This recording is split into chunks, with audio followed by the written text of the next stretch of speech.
système d'exploitation, c'est bien entendu de l'Android 4, donc avec la surcouche Samsung, donc Android 4.03 Ice Cream Sandwich, avec la surcouche Samsung TouchWiz adaptée aux tablettes. Donc comme on va le voir, ça fonctionne plutôt bien, j'ai testé un petit peu. Quand vous mettez votre compte Google, donc vous avez automatiquement, comme à chaque fois sur Android 4, toutes vos applications qui se retéléchargent. Donc c'est assez rapide, la tablette est toujours utilisable même quand vous installez des applications dessus, hein, même en grand nombre. Donc là, il y a vraiment pas de souci. Et donc voici l'interface utilisateur que vous avez de base quand vous venez d'installer la tablette. Voilà, donc là j'ai rien configuré, hein, c'est vraiment tout ce qu'il y a de base, j'ai juste mis mon compte Google. Voilà, donc on a ici quelques widgets préinstallés et le reste c'est plutôt vide. Donc on a 5 écrans de base auxquels on peut ajouter. Voilà, donc ajouter à l'écran d'accueil, écran de verrouillage. Voilà, donc on peut vraiment ajouter des widgets. Voilà, sur l'écran d'accueil. Donc là, il y a pas mal de widgets de base Samsung et il y en a aussi comme pour Plume par exemple qui ont été rajoutés via mes applications qui sont réinstallées automatiquement. Et donc, on a la possibilité de créer des dossiers. Voilà, donc là on a un dossier dans lequel on a une application. Il suffit ensuite de faire ça pour rajouter l'application dans le dossier. Ensuite, on peut bien entendu supprimer un raccourci ou l'ajouter sur un nouveau. Là, on avait 5 écrans d'accueil, maintenant on en a 6. Voilà. Donc ajouter des nouveaux écrans ou au contraire avoir juste des informations sur l'application. Voilà, donc la place qu'elle prend, la possibilité de la désactiver. Donc tout ça, c'est des fonctions spécifiques à Android 4. Au niveau des applications installées par Samsung sur cette Galaxy Tab, on a donc un certain nombre d'applications préinstallées. Par exemple AllShare, qui est donc la solution de Samsung pour partager du contenu via le réseau, donc en DLNA. Donc on a par exemple la possibilité ici j'ai un serveur, voilà, il a été automatiquement détecté et donc il apparaît dans la liste des appareils compatibles. Donc ensuite je peux parcourir ma musique, mes photos, mes vidéos, donc tout mon contenu multimédia pour partager le contenu et le lire, télécharger le contenu de cet appareil en streaming et le lire automatiquement. Voilà, ensuite on a donc l'appareil photo, on peut faire un petit tour sur l'appareil photo, même si je le rappelle c'est que un 3 mégapixels sans flash et sans autofocus, donc c'est vraiment un appareil très très basique. Voilà, donc là on n'a pas grand chose à prendre en photo, mais voilà, donc en gros, sans modifier les réglages, sans rien, de toute façon il n'y aura pas grand chose. C'est tout ce qu'on peut avoir, donc les couleurs sont très très ternes. C'est très bruité, pourtant l'éclairage est pas trop mal en intérieur, c'est plutôt bien éclairé. Voilà, on voit que c'est très bruité ici, dès que c'est foncé, c'est un peu bruité. Et puis même, on a vraiment c'est flou et il y a très peu de couleurs, pas de piqué. Enfin, bon, c'est vraiment pour dépanner.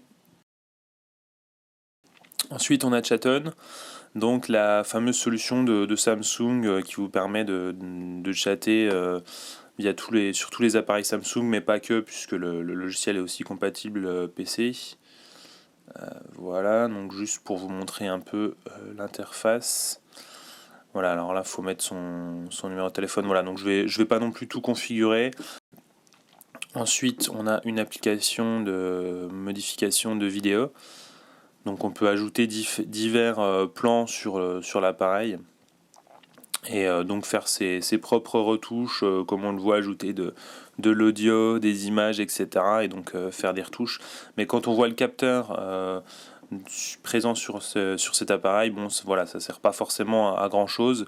Et si c'est pour éditer des vidéos qui viennent pas de la Galaxy Tab, ça risque d'être pas compatible, c'est souvent le cas. Et donc forcément ça sera pas top, et autant le faire si c'est pour avoir des vidéos de son PC, autant les monter sur son PC quoi. Au niveau des photos c'est pareil, on vous met des super samples, etc. Mais au final, voilà, si c'est pour éditer des photos qui sont fournies de base sur la tablette, parce que si vous éditez vos propres photos, on peut le faire rapidement, mais ça va vite être assez moche puisque on part de ça. Voilà, donc là vous pouvez ajouter tous les effets que vous voulez. Dans tous les cas, ce sera moche puisque la photo de base est vraiment assez moche.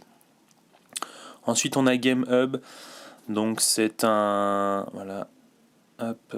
voilà, donc c'est en fait un store de jeux, hein, le store de jeux de Samsung. Voilà, là encore, c'est une sélection de jeux de l'Android Market, c'est pas vraiment vital. Ensuite, en application fournie de base, on a évidemment un lecteur MP3 et vidéo. On a la fonction Memo, donc c'est rien de neuf à ce niveau-là, hein. Voilà, vous pouvez vous ajouter des mémos, des notes, etc. On a un explorateur de fichiers, là encore, rien d'extraordinaire, vous pouvez trouver plein d'équivalents sur le market. Music Hub, donc c'est un store de musique en ligne, en attendant Google Music. Ensuite, on a S-Suggest. Donc là, c'est à nouveau une sélection d'applications Samsung. Voilà, j'accepte les conditions. C'est une sélection d'applications de l'Android Market, en fait, pour cette tablette. Donc comme on va le voir, voilà, il y a un certain nombre d'applications, le temps que ça charge. Voilà, donc on a un certain nombre d'applications qui sont proposées, qui sont censées être adaptées sur la tablette, et donc voilà, triées un peu par catégorie, guys, ladies, business, student, etc. Voilà, donc c'est une sélection d'applications, donc finalement une sorte de best-of du market, qui fait un peu double emploi quand même avec le Samsung Apps. Là, c'est plutôt des applications en exclu de Samsung pour ses utilisateurs, mais bon, ça fait un peu double emploi tout ça. On aimerait peut-être voir ça rassemblé finalement sur le même store, parce que là, on a quand même le Game Hub, le Music Hub, Samsung Apps, voilà, qui se met à jour, et encore S-Suggest. Donc c'est vraiment voilà, ça commence à faire pas mal finalement tout ça juste pour trouver des applications, alors qu'au final la plupart des utilisateurs vont aller sur Google Play, donc l'Android Market, pour récupérer des applications, quoi. Donc c'est un peu voilà, en plus il y a pas mal de mises à jour, etc. Donc c'est un peu, ça fait un peu double emploi tout ça, donc c'est un peu, voire même triple. Donc c'est un peu dommage. Voilà, et ensuite je crois que c'est tout pour les applications de Samsung. Tout ça, c'est toutes mes applications un peu qui sont réinstallées. Voilà, et au niveau des widgets que Samsung propose, on a donc du calendrier que je vais ajouter ailleurs. Voilà, c'est pas très fluide sur ce coup-là. Voilà, donc un calendrier avec pas de possibilité de le redimensionner, hein, c'est un peu dommage, on peut pas là. Voilà, ensuite on a donc en autre widget